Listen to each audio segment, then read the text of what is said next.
తమిళనాడులోని తూత్తుకుడి జిల్లా సాతన్కులం ఊరు.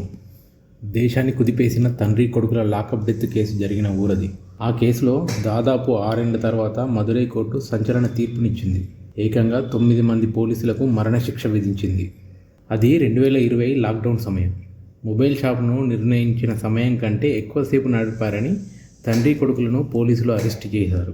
స్టేషన్కు తీసుకెళ్లి తీవ్రంగా హింసించారు.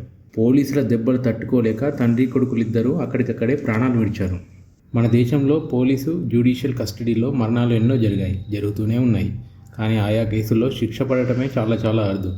1999 నుండి 2023 మధ్య ఏకంగా 2253 మంది కస్టడీలో చనిపోగా అందులో కేవలం 3 కేసుల్లో మాత్రమే దోషులకు శిక్ష పడింది.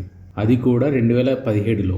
ప్రతి ఏటా సగటున 90 మంది పోలీసు కస్టడీలోనే మరణిస్తున్న దోషులకు మాత్రం శిక్ష పడటం లేదు. 1999 నుండి 2026 వరకు లాకప్ డెత్ కేసుల్లో శిక్ష పడింది కేవలం 4 కేసుల్లోనే.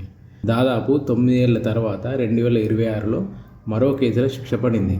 అది కూడా ఒకేసారి 9 మంది పోలీసులకు మరణశిక్ష పడటం దేశ చరిత్రలోనే ఇదే తొలిసారి.